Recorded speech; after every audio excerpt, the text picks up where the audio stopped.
丈夫和我闺蜜有了龙凤胎，我平静离婚，她带闺蜜回家报喜。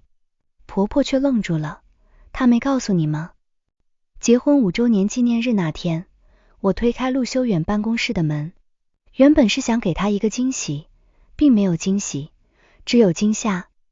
办公桌后的转椅背对着我，那原本应该属于我丈夫的位置上，此刻正纠缠着2道身影。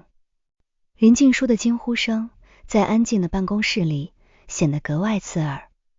她那件昂贵的真丝衬衫被揉搓得不成样子。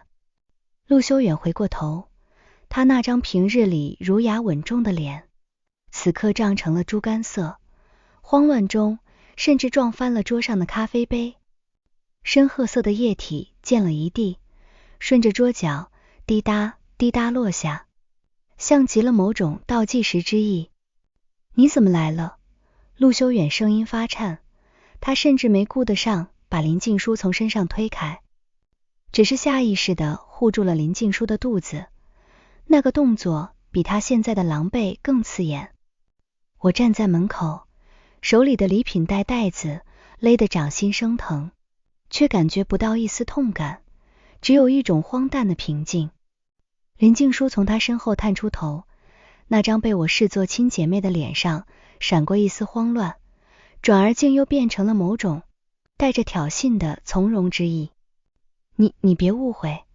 林静书眼眶瞬间红了，她从陆修远怀里挣脱出来，小心翼翼地护着小腹，那副模样活脱脱一个受尽委屈的受害者。陆修远终于站起身，却依然挡在林静书身前，语气硬邦邦地说道：静书，她怀孕了，是双胞胎之意，医生说是龙凤胎。他说出龙凤胎这3个字时，眼神里竟然闪过一丝掩盖不住的狂喜，完全没有顾及我听见这句话后的反应。我看着他，忽然笑了。5年来，我们因为身体原因，一直没能如愿拥有自己的孩子。为了这件事，我喝了3年的苦药，甚至陪他做过无数次检查。每一次医生说没问题时，他总是宽慰我说缘分未到。原来不是缘分未到，是他的种子早就在这片土地之外开花结果了，还是双份。所以呢，我看着他，声音轻得像是一阵风。陆修远，你是在向我报喜，还是在向我下战书？知意他张了张嘴，似乎想解释，但看着林静书隆起的腹部，他最终还是把话咽了回去，只是颓然道：我们之间已经没感情了。这几个月我和静书在一起，才感觉到了什么是真正的家。林静书在一旁垂下头，嘴角却有一抹不易察觉的笑意。她摸着肚子，轻声道：知意，休养他也是为了孩子，你应该理解的。这孩子不能没有父亲。我看着眼前这对在我的婚姻里如鱼得水的男女，突然觉得胃里一阵翻涌，不是因为心碎，而是因为恶心。我没有歇斯底里的质问，也没有像个泼妇一样上去抓挠，我只是将手里那份精心准备的结婚纪念日礼物，一块定制的机械手表，轻轻放在了门口的柜子上。我知道了，我平静的像是在谈论一件无关紧要的公事。陆修远明天上午10点，户政事务所见。陆修远愣住了，他似乎预想过我可能会大吵大闹，甚至是死缠烂打，却唯独没想过我会如此干脆。我转过身，踩着高跟鞋的脚步声在走廊里清晰可闻。我没有回头，即便身后传来了林静书惊喜的问话声和陆修远内逐渐放松下来的呼吸声，我也只是挺直了背走进了电梯。电梯门缓缓合上，倒映出我此刻的模样，依旧精致冷静。5年的感情在这一刻碎得连渣都不剩。我摸了摸自己的口袋，拿出了 Line， 将陆修远的置顶删掉。顺手将他的所有联系方式拉入了黑名单。离开陆修远办公室后，我并没像想象中那样崩溃，相反，走在喧嚣的街道上，我感到一种前所未有的清醒。那种清醒冷彻骨髓，却让我看清了周围每一个细节。我走进一家咖啡馆，并没有立刻回家。我知道陆修远现在肯定在忙着安抚林静书，没空顾及我。我打开笔记本电脑，开始整理这几年来陆修远所有的财务流水。作为一名室内设计师，我习惯了对空间进行布局与切割，而现在我要切割的是我们共同经营了5年的资产。既然他不仁，就别怪我无意。我拨通了律师的电话，语气平稳地交代了离婚诉求、财产分割公司股份转让，甚至是那套共同贷款的房子，我一条条罗列得清清楚楚。律师在电话那头感叹我的冷静，我却只是笑笑。人在绝望到抵触时，往往比任何时候都要理智。当晚，陆修远没有回家，我对着空荡荡的公寓收拾好了我的私人物品。结婚5年，这里到处都是他的痕迹，但他带给我的只有虚伪的谎言。我把他的西装、他的袖扣，甚至是他送的所有礼物，全部打包扔进了垃圾桶。第二天上午10点，户政事务所的门口，阳光刺眼。陆修远比我先到他身边站着。林静书今天穿了一条宽松的孕妇裙，脸上画了精致的淡妆，甚至还特意挑了一件我觉得格外讽刺的披肩。他看见我，下意识地往陆修远身后躲了躲，那副楚楚可怜的模样。如果我不曾亲眼看见他那天的丑态，或许真的会信了他是无辜的之意。你真的决定了吗？陆修远看着我，眼神复杂。或许是觉得亏欠，或许是觉得我这份成全来得太容易，让他心里产生了一种莫名的不安。我不离婚，留着过年吗？我看着他，冷冷一笑。陆修远别演了，你现在的样子真让人恶心。陆修远脸色变了变，刚想发作，林静书却轻轻拉了拉他的衣袖，柔声道：修远，别吵，对孩子不好。那声孩子成了压死骆驼的最后一根稻草，也成了陆修远心里的尚方宝剑。他深吸了一口气，将离婚协议递给我。财产分割没问题，公司我留给你30%的股份，算是我对你的补偿。陆修远似乎觉得自己做了天大的让步。我扫了一眼合同，嗤笑道：陆修远30%，这公司是我和你一起从地下室做起来的，当初为了省钱，连外送都舍不得点，你现在用这点股份就想打发我？我从包里拿出另一份早就准备好的补充协议，重重地拍在他胸口。我要公司50%的控制权，以及那套房产的归属权，否则我们就法庭见。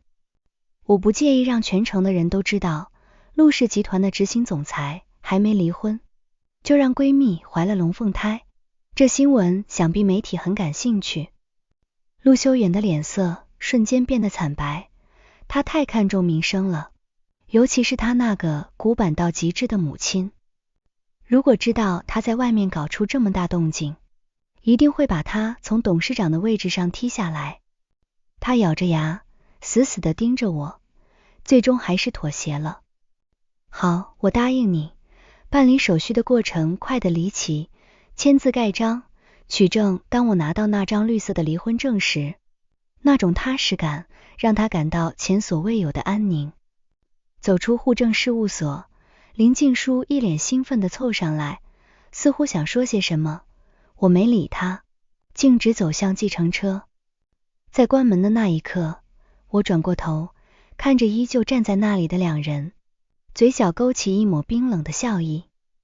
陆修远，别以为有了孩子就能高枕无忧了，这只是个开始。说完，我报了地名，关上车门，将那对狗男女彻底甩在了身后。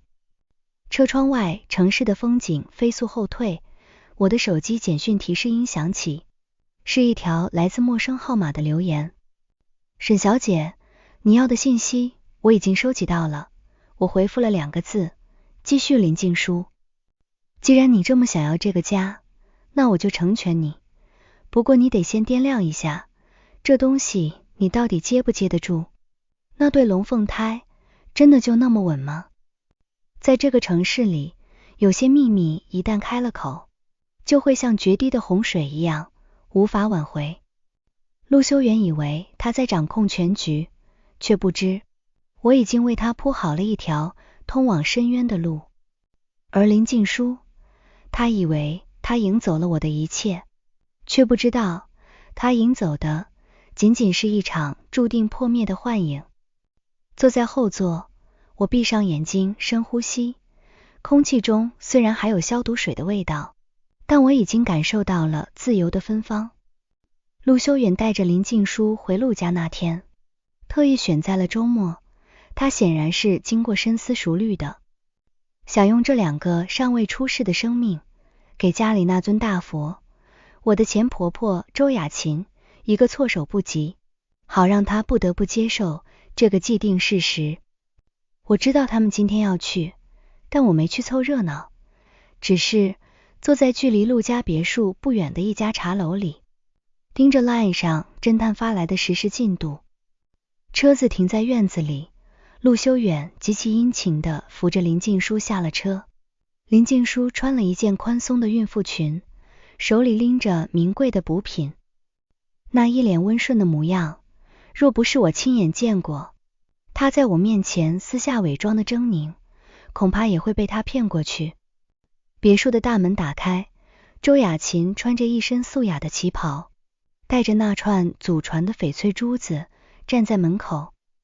她保养得极好，那双凌厉的眼睛仿佛能洞穿人心。这也是为什么陆修远一直不敢在周雅琴面前造次的原因。妈，我有重要的事情要跟您说。陆修远牵着林静书的手，大步走进了客厅。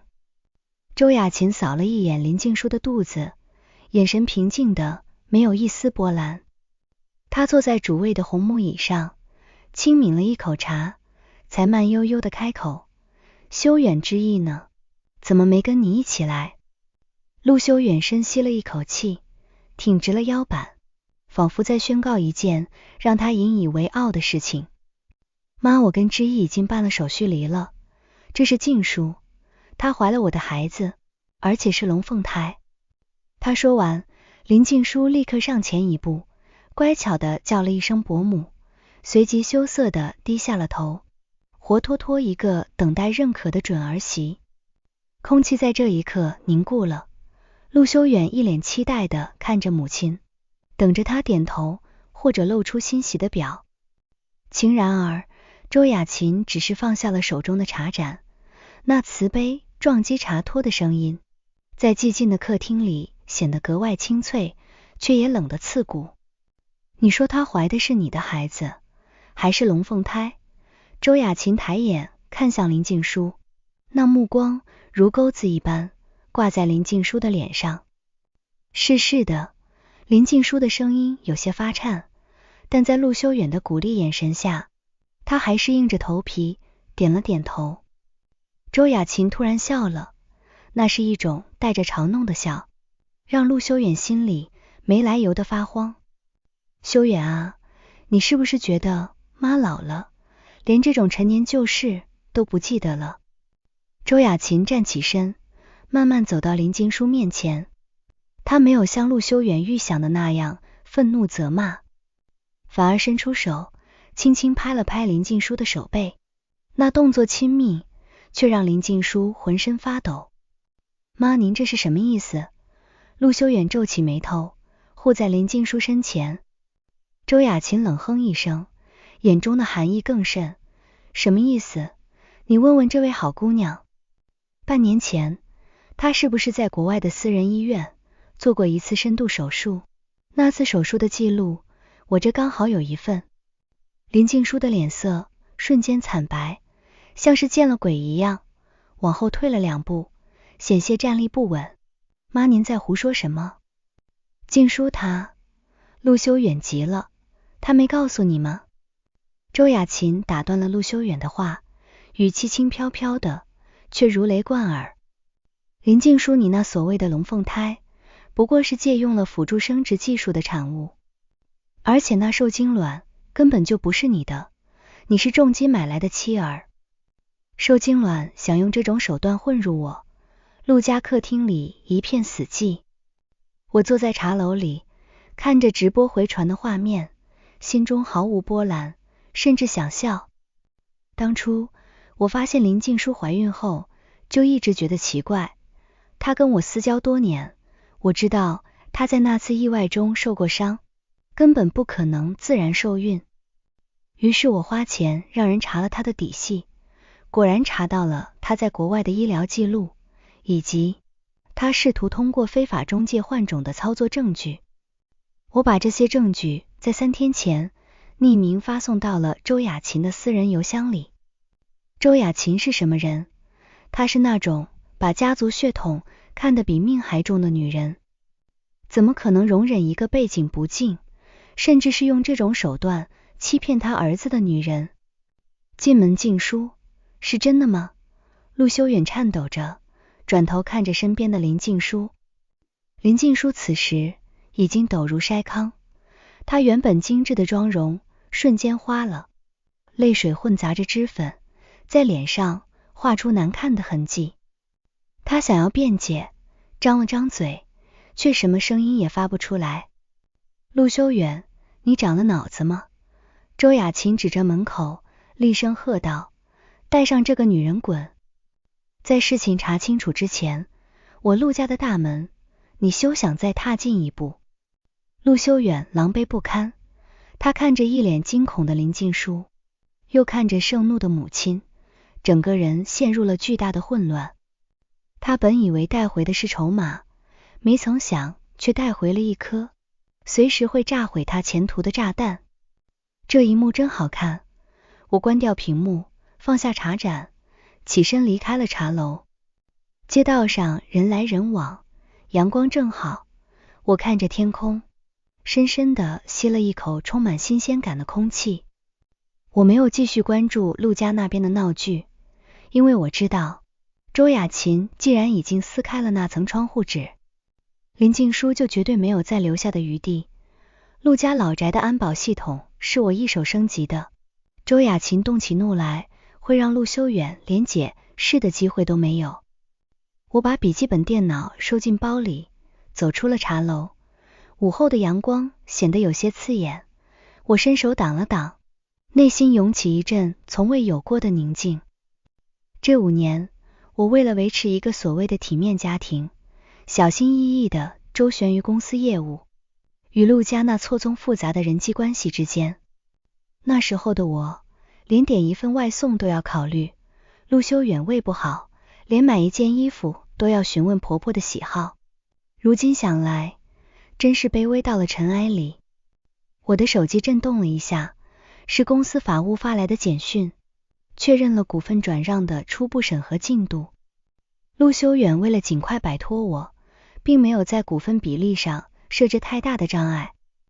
他大概以为只要稳住了林静书肚子里的那对双胞胎，他在董事会的地位就能稳固。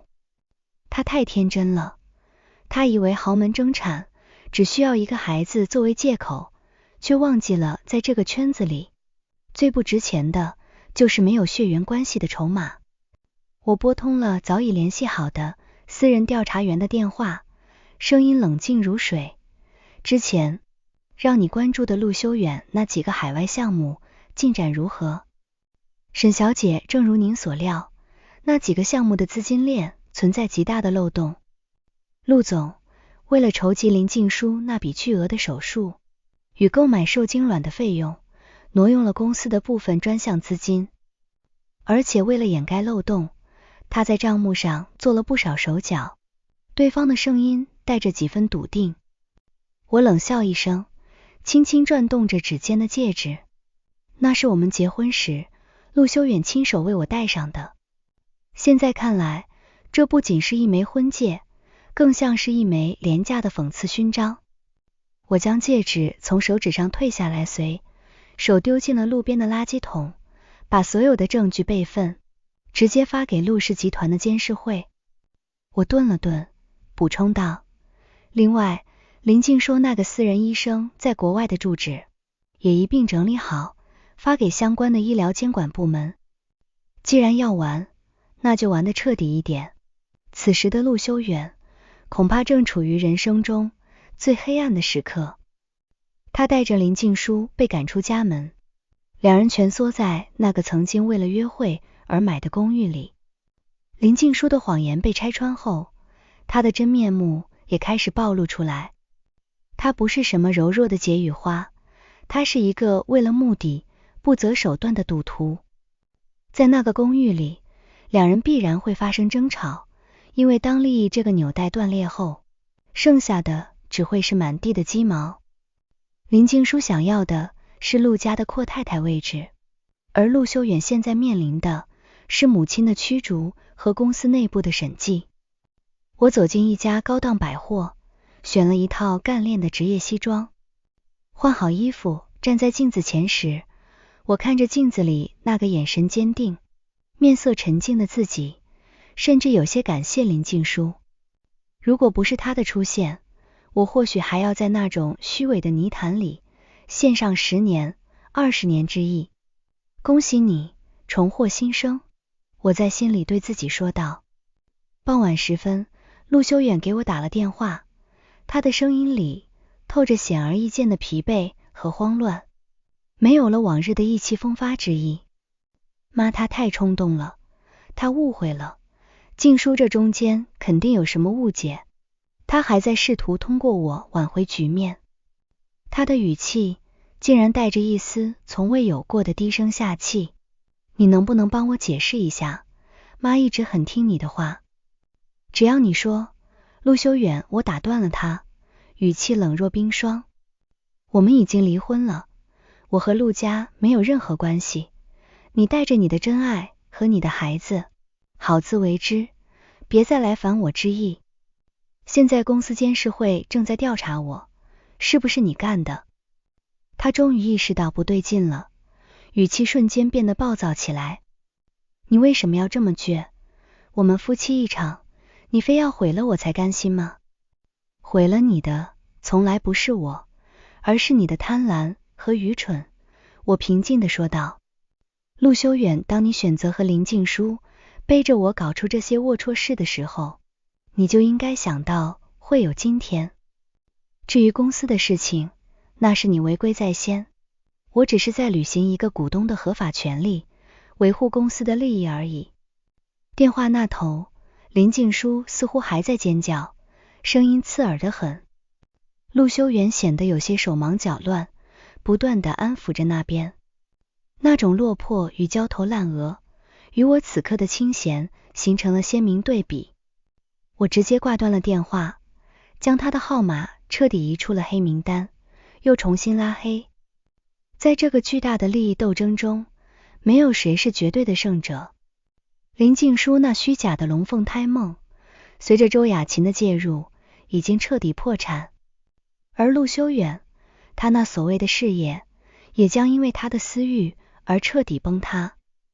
我从包里拿出一份早就打印好的商业计划书，这是我离开陆氏集团后独立创立的新品牌的雏形。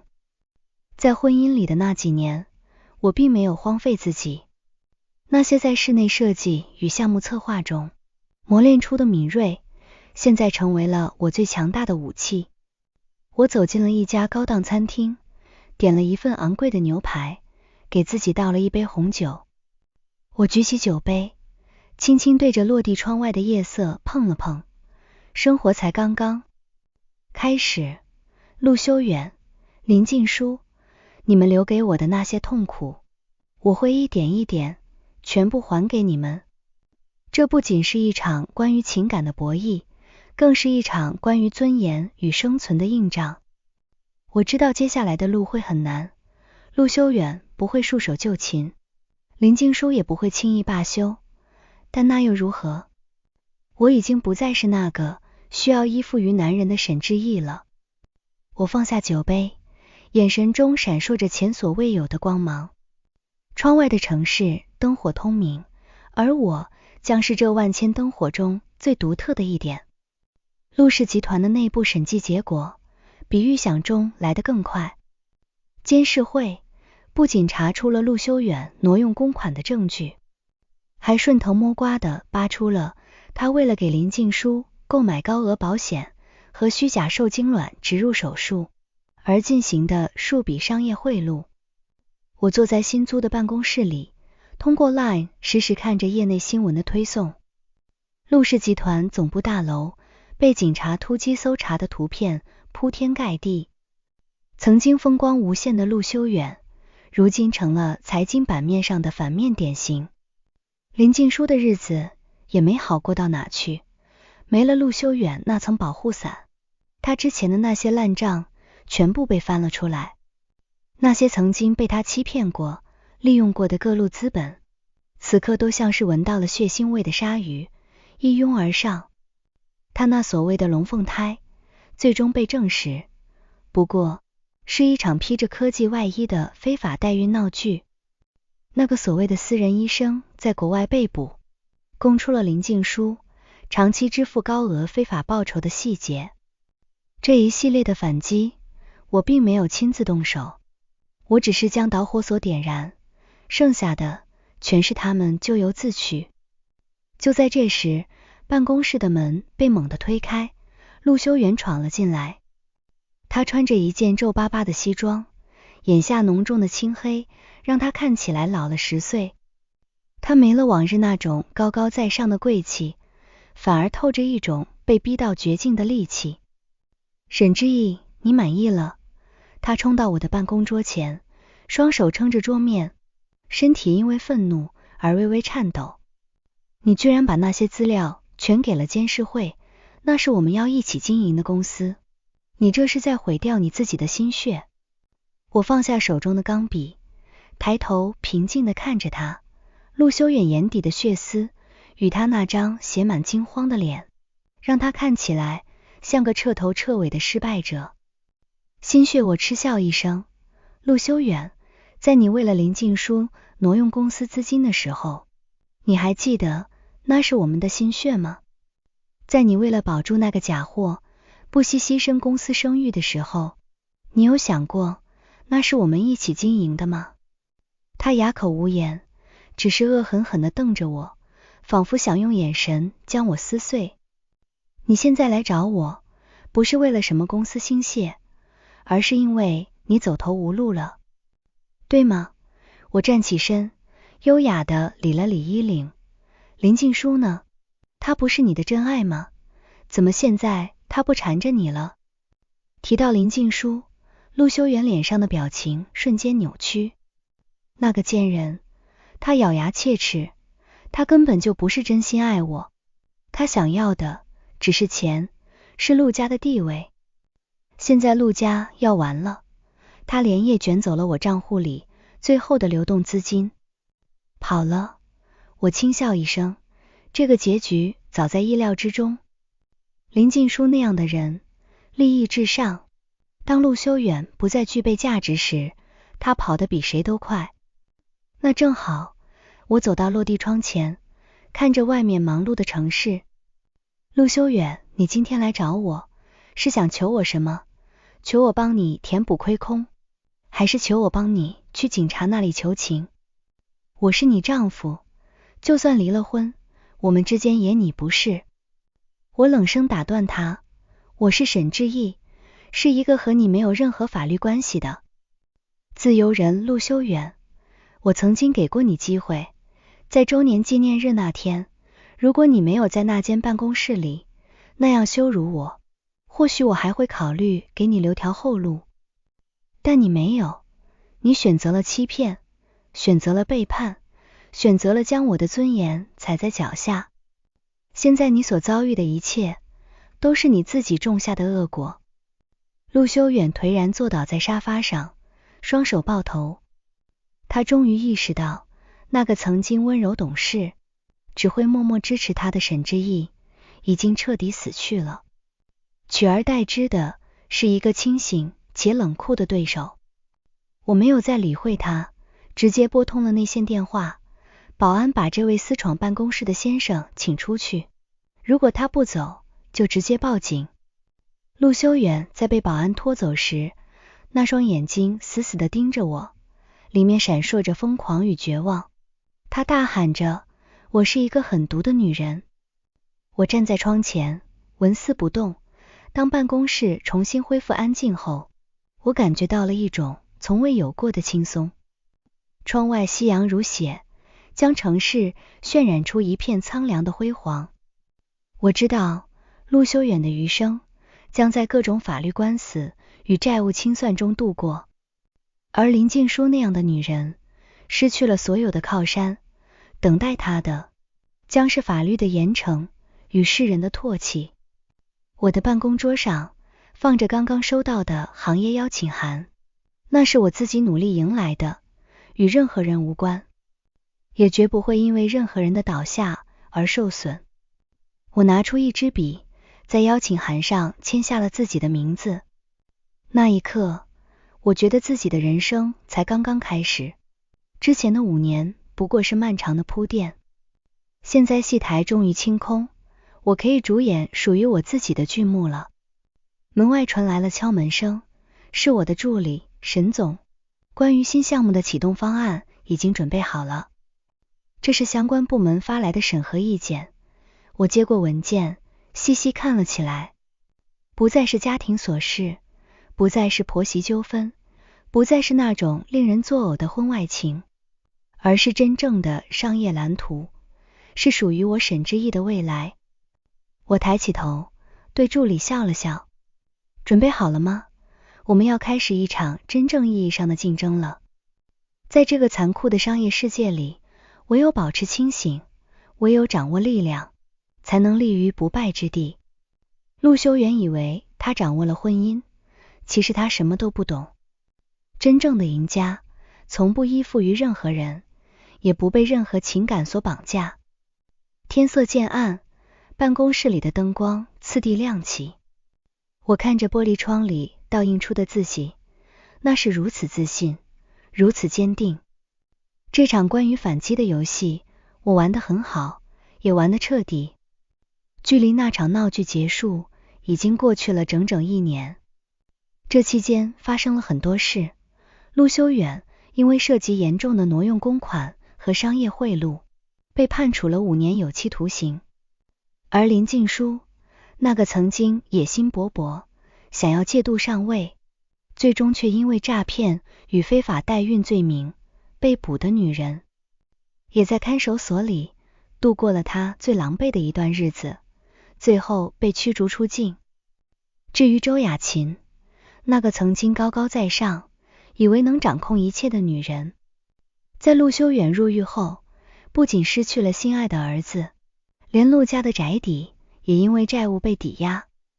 他现在住进了一间窄小的养老院里，据说性情大变，整天对着窗外发呆，再也没有了往日的凌厉。我站在我新成立的艺术馆门前，看着招牌缓缓被挂上。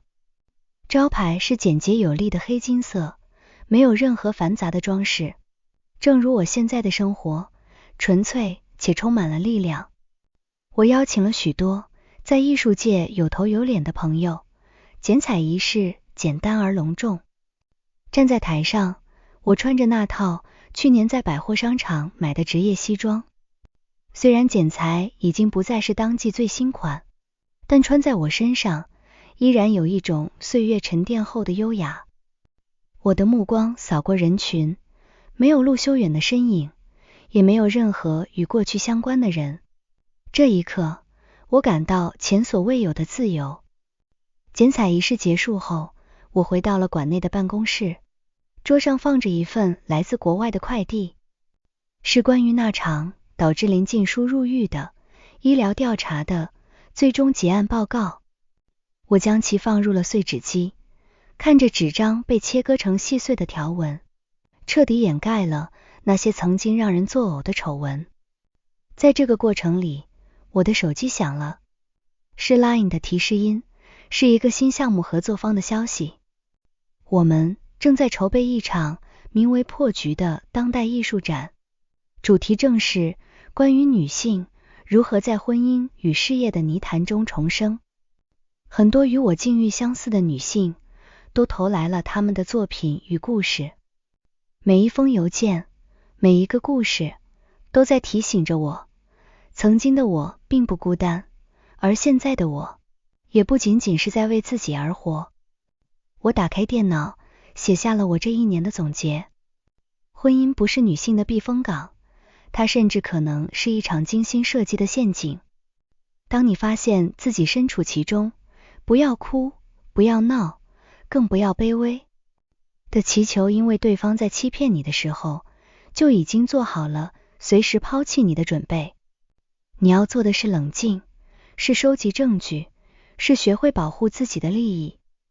这段话被我发布在社交平台上，很快得到了成千上万的转发。